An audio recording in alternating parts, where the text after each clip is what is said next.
Ketika seseorang belum bertobat mengenal Yesus, kejahatan pun dia pikir itu kebaikan. Ya, ada orang-orang yang tidak mengenal kebenaran, dia pikir ya kalau dia berbuat jahat kepada orang yang jahat kepada dia pikir itu sebuah kebenaran. Sehingga waktu kita tegur dia bilang, ya kenapa sih? Ya nggak apa-apa dong saya berbuat jahat sama dia, orang dia juga jahat sama saya. Ibrani pasal yang ke-13 firman Tuhan berkata ayat yang ke-20 mulai. Maka Allah damai sejahtera yang oleh darah perjanjian yang kekal telah membawa kembali dari antara orang mati Gembala Agung, segala domba yaitu Yesus Kristus Tuhan kita, kiranya 21 memperlengkapi kamu dengan segala yang baik untuk melakukan kehendak-Nya dan mengerjakan di dalam kita apa yang berkenan kepadanya. Oleh Yesus Kristus bagi Dialah kemuliaan sampai selama-lamanya. Saudara, firman ini berkata, ya, maka Allah damai sejahtera yang oleh darah perjanjian yang kekal telah membawa kembali dari antara orang mati Gembala Agung segala domba, yaitu Yesus Kristus Tuhan kita. Ya, kita tahu bersama Yesus Kristus ya adalah Allah yang turun menjadi manusia dan Dia dibangkitkan ya menjadi Gembala Agung bagi segala domba. Artinya semua orang yang mau datang kepada Dia, ya Dia akan menjadi gembala yang agung, yaitu Yesus Kristus Tuhan ya. Saudara, ketika kita mempercayai Tuhan, ketika kita mengikuti Yesus, maka kita harus menaruh iman kepada Dia dan Dialah yang akan menjadi Gembala Agung kita. Jangan pernah meninggalkan Tuhan Yesus ya apapun yang terjadi, sebab Dia adalah jaminan kekal yang sampai pada kekekalan. Ya, Rasul Paulus berdoa untuk jemaat yang ada di Ibrani. Dia berkata, ya, semoga Allah, maka Allah damai sejahtera ya, yang oleh darah perjanjian yang kekal telah membawa kembali dari antara orang mati Gembala Agung segala domba, yaitu Yesus Kristus Tuhan kita, kiranya memperlengkapi kamu dengan segala yang baik. Siapa yang memperlengkapi kita dengan segala kebaikan sehingga kita bisa melakukan kebaikan, yaitu Tuhan. Ya, Allah kita, Sang Gembala Agung Yesus Kristus. Karena itu kita tidak mungkin bisa melakukan kebaikan kalau kita tidak datang kepada Yesus. Ketika seseorang belum bertobat mengenal Yesus, kejahatan pun dia pikir itu kebaikan. Ya, ada orang-orang yang tidak mengenal kebenaran, dia pikir ya kalau dia berbuat jahat kepada orang yang jahat kepada dia pikir itu sebuah kebenaran. Sehingga waktu kita tegur dia bilang, ya kenapa sih? Ya nggak apa-apa dong saya berbuat jahat sama dia, orang dia juga jahat sama saya. Itu menjadi sebuah kebenaran atau kebaikan. Tetapi ketika kita mengenal Sang Gembala Agung, lalu kita mengikuti pengajaran-pengajarannya, maka kita tahu ya kita ini diperlengkapi dengan segala yang baik. Ya, kita ini tahu, oh ternyata dulu yang aku anggap baik itu bukan baik, itu dosa. Oh ternyata dulu yang aku anggap benar itu enggak benar ya. Ada banyak nilai-nilai yang dulu kita anggap baik, setelah kita mengenal Tuhan, kita baru tahu, oh itu enggak baik ya.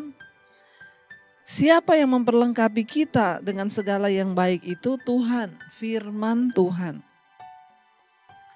Ketika kita mengenal Yesus, ya lalu kita mulai bergaul dengan firman, ya. Firman ini adalah isi hati Tuhan. Kita akan tahu mana yang baik, saudara. Ayat ini berkata, Allah kiranya memperlengkapi kamu dengan segala yang baik. Ya, untuk apa Tuhan memperlengkapi kita dengan segala yang baik? Untuk melakukan kehendak-Nya.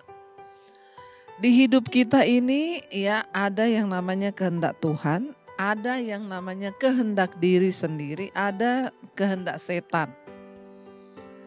Ya, orang di dunia ini melakukan ya, berbagai macam kehendak.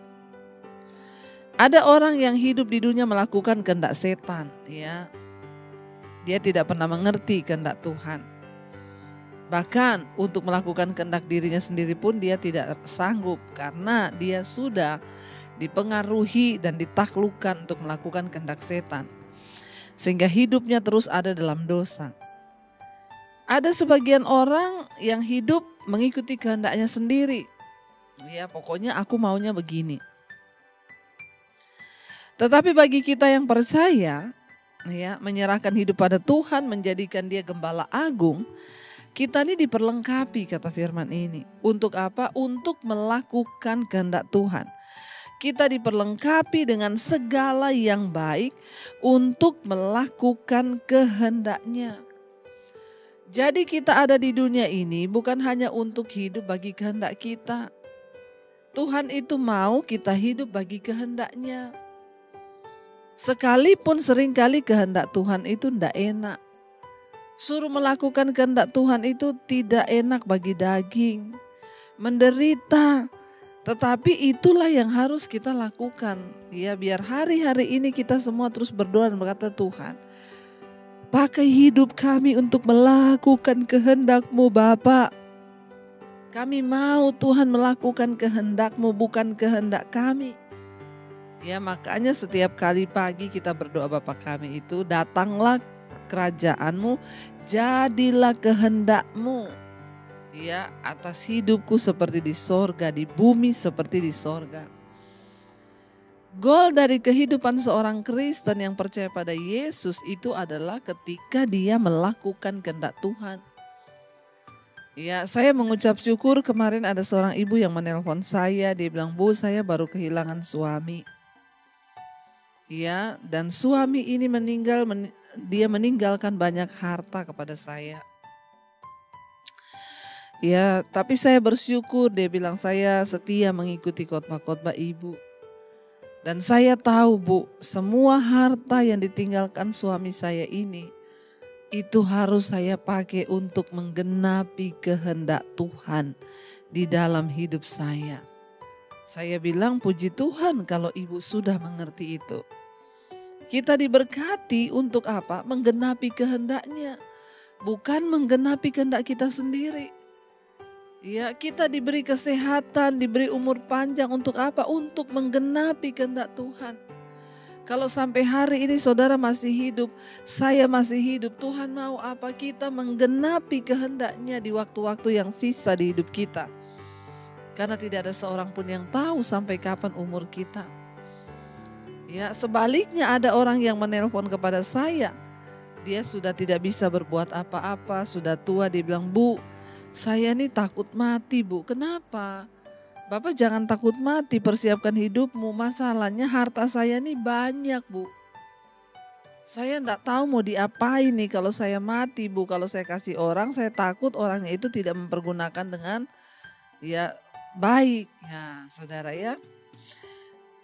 Jangan sampai juga kita menjadi orang yang seperti ini. Justru ketika Tuhan masih beri kita kesehatan, Tuhan masih berikan kita titipan harta, mari kita berdoa, Tuhan, untuk apa harta yang ada di tanganku ini? Pakai hidupku ini untuk berdampak bagi kehendak-Mu. Ya, pakai hidupku ini untuk berdampak bagi banyak orang, karena kita ini diperlengkapi dengan segala yang baik untuk menggenapi, melakukan kehendak Tuhan. Ya, dan apa? Dan mengerjakan di dalam kita apa yang berkenan kepadanya oleh Yesus Kristus, bagi Dialah kemuliaan sampai selama-lamanya. Ya, bahkan Allah lah yang akan mengerjakan di dalam kita segala yang mendatangkan perkenanannya. Karena itu bagian kita adalah mendekatkan diri dengan Tuhan. Mendekatkan diri dengan Allah. Kenapa? Karena Dia yang mengaruniakan segala yang baik itu. Dia yang mengerjakan segala yang baik itu dalam hidup kita. Untuk kita ini bisa hidup bagi kehendak-Nya. Dan bahkan kita bisa mendapatkan perkenanan Tuhan dalam hidup kita. Apa yang berkenan kepadanya itu akan dikerjakan oleh Tuhan di dalam diri kita. Saudara, karena itu tidak pernah berhenti, saya selalu dia mengingatkan kita untuk mari kita mengejar Tuhan, mengejar perkenanan-Nya. Dan semua itu bisa kita dapatkan hanya ketika kita sungguh-sungguh mencari Tuhan, mencari firman, mencari kebenaran, mencari perkenanan Tuhan.